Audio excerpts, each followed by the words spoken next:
Jean Calvin o Chauvin, que nosotros conocemos como Juan Calvino, nace en 1509 en el norte de Francia, en Picardía, en una ciudad llamada Noyon. Viene de una familia, digamos, medianamente acomodada y sobre todo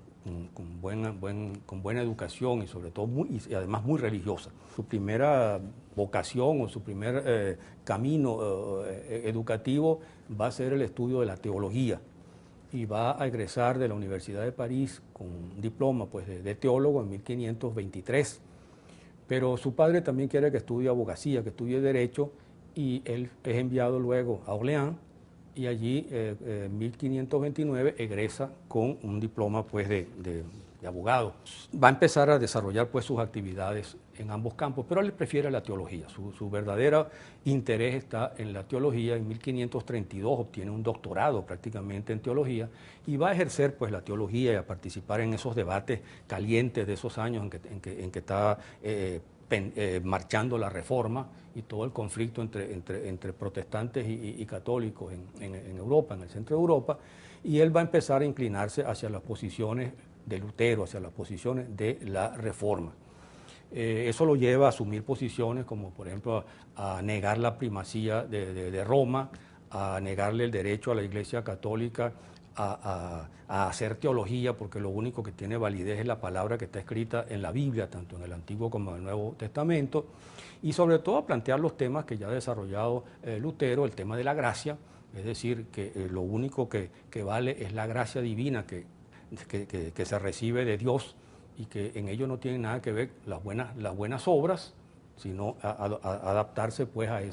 ese reconocimiento de la gracia. Y esto ya va a generar entonces los problemas que eran de esperarse, y Calvino va a empezar a ser hostigado, va a empezar a ser perseguido en Francia, y eso lo va a llevar ya en los años, comienzos de los años 30, 35, 34, 35, lo va a llevar a tener que huir de Francia. Para ese entonces, en Ginebra, se ha generado una república protestante que la encabeza Guillaume Forel o Guillermo Forel, que es una república bien radical y bien intransigente, que está llevando el protestantismo mucho más allá de las posiciones, si se quieren, más flexibles y menos conflictivas del propio Lutero. Esa república que funciona en Ginebra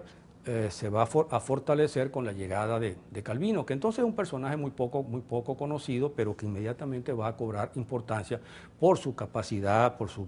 brillo intelectual y por su firmeza y su dogmatismo intransigente desde el punto de vista religioso. Allí va a publicar él su principal obra, Institución de la Religión Cristiana, en 1535-36, en la época pues, del dominio de Forel sobre Ginebra. Pero hay una reacción, se produce en ese mismo año, se produce una reacción contra este par de intolerantes, y la población de Ginebra los expulsa de la ciudad, y Calvino se ve obligado a irse a Estrasburgo, y allí permanece varios años enseñando teología, y allí hay mucho más libertad que en París y que en otras partes de Francia, hasta el año 1541. El año 1541, por eso es uno de esos fenómenos extraños, la población de Ginebra vuelve a sentir ansia de que vuelvan los reformadores radicales, y Calvino es invitado de nuevo a Ginebra, pero esta vez como protagonista, y a partir de ese momento Calvino va a montar en Ginebra una auténtica república protestante caracterizada por la imposición de su ideología, que es la forma más puritana, más radical y más intolerante del protestantismo, lo que llamamos el calvinismo, y que va a imponerse allí prácticamente hasta el final de la vida de Calvino. Allí va a actuar fundamentalmente una actitud de simplificación del culto. A lo máximo, las iglesias calvinistas no solo van a ser iglesias sin santos, como son las iglesias protestantes en general, sino unas iglesias absolutamente depuradas, a diferencia de Lutero, que amaba la música y que compuso unos bellos himnos. Calvino no quería nada con música, nada con fiesta, y lo que se impone allí es el puritanismo más absoluto, donde se condena el juego, el baile, la música, el canto, incluso no se cantan himnos, sino que se recitan, y por supuesto se condena la bebida, se condena la fiesta, se condena el adulterio, se condena las relaciones sexuales reducidas al matrimonio, etcétera, etcétera. Y buena parte de estos delitos, de acuerdo a su grado, son condenados o sancionados con forma de excomunión o incluso de muerte. Es decir, el régimen que se impone allí es un régimen terrorífico, y ese régimen terrorífico, que va a ser la expresión pues, del calvinismo, sin embargo va a prender en buena parte de Europa, se va a expandir por otras regiones,